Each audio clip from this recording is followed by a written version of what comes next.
Hello everyone, in this video we are going to discuss about the rate limiting step of an enzyme catalyzed reaction, the rate law equation, KCAT and CSIR questions on KCAT. So now first we will see what is the Michaelis-Menten theory on enzyme action. It was a theory for a single substrate enzyme catalyzed reaction, that is a reaction which is brought about by the enzyme which involves only a single substrate. It was given by two scientists, Leonard Michaelis and Maud Menten. So according to this theory, the enzyme first combines with the substrate to form the enzyme substrate complex, and this is the first step, which is the fast reversible step. That is, the formation of the enzyme substrate complex is very crucial for enzyme catalyzed reaction. Then this enzyme substrate complex which is formed gets converted into the free enzyme and the product in a step which is a slower step compared to this first step. In any enzyme catalyzed reaction, if you have many steps, the step which is the slowest is called the rate limiting step. Okay, so in this case, ES getting converted to the enzyme and the product is the slowest step, and that is why it is called the rate limiting step or the overall rate determining step, which means that the overall rate of the reaction, enzyme plus substrate giving you the enzyme and the product, will depend upon the rate of this step. So how? Let us discuss that if there are two reactions A and B, in both of them the first step is going on at a very faster rate. Okay, that is almost the same in both of the reactions, while the second step, that is the rate determining step, is different in both of them. So let us say the rate of the rate determining step in the reaction A is 5 micromolars per minute and that in B is 1 micromolar per minute. Thus we see that the rate of the rate limiting step of reaction A, that is 5 micromolar, is greater than that of B. That is why the overall rate of the reaction A will be greater than that of reaction B. Okay, so I hope you all have understood what is the rate limiting step. Now let us derive the rate law for this rate limiting step. So if experimentally we see that the rate of this reaction is directly related to or directly proportional to the molar concentration of the enzyme substrate complex raised to the power 1. Okay, this power 1 denotes the order, that is the reaction is first order with respect to the molar concentration of the ES complex. Okay, now when you convert this proportionality sign into an equal to sign, you have to put a proportionality constant. In this case, you will write here this proportionality constant as small letter k. Okay, so here I have denoted it has K2 for this step. So this equation that you get is called the rate law equation, wherein you get the rate of a particular step or a reaction as a product of, that is, you have to multiply the rate constant and the molar concentration of all the reactants raised to a suitable power, to which the rate of the reaction is dependent upon when you find out experimentally the rate of the reaction. Okay, now we had already studied this saturation effect or saturation kinetics in this Michaelis-Menten plot that we had plotted of the initial velocity on the y-axis and the substrate concentration on the x-axis. So we had seen that beyond a substrate concentration, as you go on increasing the substrate concentration, you do not see any increase in the initial velocity of the reaction, right? That is, you attain a plateau over here, and this plateau is due to the saturation effect or the saturation kinetics. So what happens is, at saturation, all of the enzymes which are present are present in the enzyme substrate complex form. That is, all of the enzymes are saturated with the substrate, and this enzyme substrate complex will at a particular rate get converted into free enzyme and a product. Then that free enzyme will quickly combine with another substrate, again forming this enzyme substrate complex. right? And this cycle will go on continuously for 1 minute of monitoring of the reaction, and after 1 minute you will find out the rate of the reaction, that is how much amount of product is formed per minute. Since at saturation all of the enzymes are working at their full capacity, that is 100%, so whatever product that you will get will also be maximum, right? Even if you increase the concentration of the substrate, you will not get an increase in the rate at saturation, because all of the enzyme are in the form of the enzyme substrate complex, and they are giving you the maximum product, that is the maximum velocity. So at saturation V0 becomes Vmax. So now let's come to Kcat. Kcat is nothing but the rate constant for the rate limiting step at saturation. So the example that we had taken of this Michaelis-Menten theory, here the rate limiting step was this enzyme substrate complex getting converted into the free enzyme and the product, that is this step. And we had also derived the rate law for this step as V0 is equal to K2 into ES molar concentration raised to the power 1. So at saturation what you are going to do, instead of V0 you have to write Vmax, because at saturation you get the maximum velocity, and as definition the rate constant of this rate limiting step K2 will become Kcat, and this ES will become enzyme total, because at saturation all of the enzyme are present in the ES form. So if you make Kcat alone, ET you take towards the left side in the denominator, so you get this formula of Kcat, that is Vmax upon total enzyme concentration. Vmax unit is nothing but concentration upon time, and ET also the unit is concentration. So concentration will go off. You will get the units as 1 upon time, that is time inverse. So Kcat is a first order rate constant, because in the rate law action is first order with respect to the molar concentration of ES. Okay. So now you understood how you got this formula of Kcat as Vmax upon ET.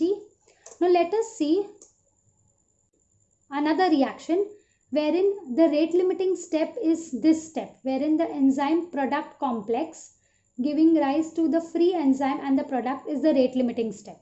Therefore in this case at saturation the rate constant for the rate limiting step K3 will become the Kcat. So for different enzyme catalyzed reaction at saturation, the rate constant Kcat will be different, because for every reaction the rate limiting step will be different.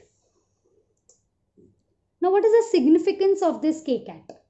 So to understand what does the value of Kcat mean, we will take this example wherein the maximum velocity that you are getting is 1 moles per liter of the product in 1 minute when you are taking 1 mole per liter of the enzyme. Okay, and then what will you get the answer as? 1 per minute. So let us discuss what does this 1 mean. Okay, so see here in 1 liter of the solution you have taken 1 mole of the enzyme and you are getting 1 mole of the product. So both the enzyme as well as the product are in 1 mole, and if you take 1 mole of any substance, you will get Avogadro number of molecules. So 1 mole of the enzyme is 6.022 into 10 raised to 23 molecules, and 1 mole of the product is 6.022 into 10 raised to 23 molecules, which means that Avogadro number of enzyme are giving you Avogadro number of product, right? So one enzyme will give you how many products? You just have to divide this. So what answer you will get? You will get the answer as 1, which means that at saturation this 1 Kcat that you are getting, it means that 1 enzyme molecule at saturation is converting 1 substrate molecule into 1 product molecule in 1 minute time. So this is the definition of Kcat, which is also called the catalytic constant. It tells you the rate or the speed of catalysis by the enzyme. The number of substrate molecules which are converted into the product by a single enzyme per unit time at saturation. And since 1 substrate molecule getting converted into the product and releasing the free enzyme is called a reaction process, which is also called the turnover. Therefore, the kcat is also called the turnover number. Okay. Now let us discuss few questions that had come in CSIR exam related to kcat. In the first question, it says that a 1% weight by volume solution of a sugar polymer. That is, 1% weight by volume means if you take 1 gram of sugar polymer and add it to 100 ml of water, you will get 1% weight by volume. Okay, and to this 100 ml of the solution, you are adding 20 microgram of the enzyme having a molecular weight of 2 lakh. Okay, then what will happen? The enzyme will degrade this sugar polymer and you will get monomer sugars of molecular weight 400. And the rate of monomer sugar which is liberated has a maximum initial velocity of 10 milligram formed per minute. And we have to find out the turnover number. So now only we discuss that the turnover number is nothing but the kcat, which is equal to Vmax upon enzyme total. Okay, so mostly what we do is we find out the concentration of the product which is formed per unit time in molar concentration, that is moles per liter of the solution, upon the total enzyme concentration that you have taken, again in molar concentration, moles per liter. Okay, but in this problem, as you see that the volume is constant, that is 100 ml, and 100 ml only you are adding the enzyme and you are finding out how much product is formed. So this formula, you can write it as, instead of moles per liter, you can write moles per 100 ml, moles per 100 ml, and 100 ml will get cancelled. So you need not worry about the volume in the calculation. You just find out how much moles of the product are formed per minute. In this case, as they have given in per minute, and find out how much moles of the enzyme you have used. So here I have given a summary of the question. So the product is having a Vmax of 10 milligram per minute, which means that 10 milligram of the product are formed per minute. Milligram, you have to convert it into grams. So instead of milli, you write 10 raised to minus 3. Okay. Now this gram you need to convert into moles. For that they have given the information of molecular weight. That the molecular weight of the product is 400. Which means 400 Dalton, and Dalton is nothing but gram per mole. What does this mean? It means that if you take 400 grams, it will correspond to 1 mole of the product. Okay, but how much product is formed in the reaction? 10 into 10 raised to minus 3 grams. So 10 into 10 raised to minus 3 grams will give you how many moles? So I have written here as x. Now simply you have to multiply, cross multiply, that is x into 400 is equal to 1 into 10 raised to minus 3. Now make this x alone by taking this 400 down. Then you cut the zeros. 1 by 4 is equal to 0.25, and this 10 which remains, the 0, that is 10, when it goes up it will become 10 raised to minus 1, minus 3 minus 1 will become minus 4, and when you shift this decimal point towards the right by 1 digit, you have to multiply this with 10 raised to minus 1. So minus 4 minus 1 will become minus 5, and this 2.5 it will become, because you have shifted it towards the right. Okay, so you get the product in moles, that is 2.5 into 10 raised to minus 5 moles are formed per minute. Now you also have to convert the enzyme that you have taken, that is 20 microgram into moles. For that the molecular weight is 2 lakh.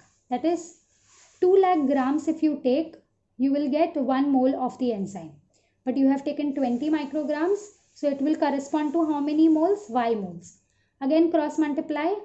Instead of micro, you write 10 raised to minus 6. Do the calculation, you will get the answer as 10 raised to minus 10 moles. That is, if you take 10 raised to minus 10 moles of the enzyme, you will get 2.5 into 10 raised to minus 5 moles of the product in 1 minute. So now simply what you have to do, you have got the Vmax as well as the enzyme concentration in the moles. So you have to just divide 2.5 into 10 raised to minus 5 upon 10 raised to 5. Moles will get cancelled. This minus 10, when it goes up, it will become plus 10. Plus 10 minus 5 will become plus 5. Minute inverse. So what does this mean? That at saturation, a single enzyme molecule converts 2.5 into 10 raised to 5 molecules of the substrate into the product. Okay. So this is the answer. Now the second question is again from CSIR, and it is exactly the same, just the words and the substrate and the enzyme have changed. Here they have taken 1% starch. Okay, again means 100 ml of the volume they have added beta amylase enzyme, and the rate of maltose, that is the product which is formed, is given, and you need to find out the turnover number. So you will use the same formula, and don't worry about the volumes because it is constant. Just convert the product formed into moles and the concentration of the total enzymes into moles, and this is the calculations for the same. So you can just pause the video and try to solve it on your own and get the answer. Okay, it's just the same as we did the first one. That is, milligram will get converted into gram. Then this gram you convert into moles using this molecular weight information. Similarly, for the enzyme also you convert this microgram into moles, then divide these two. You will get the answer of kcat as 2.5 into 10 raised to 5 per minute. Okay. The third question is from IISc exam, wherein they have given the Vmax as 3.47 moles per liter into minute, and the enzyme they have given in grams per liter. So what you have to do, Vmax is already is in moles per liter, so you don't have to worry. But here, instead of grams per liter, you have to convert it into moles per liter, and for that they have given the molecular weight. So 12800 grams will correspond to 1 mole. So these many, that is 6.85 into 10 raised to minus 1 grams, will correspond to how many moles? That you need to find out, right? Then you will get the X value as these many moles per liter. So you just have to divide 3.47 with 5.35 into 10 raised to minus 5 to get the value of kcat as option A. Okay. Thank you.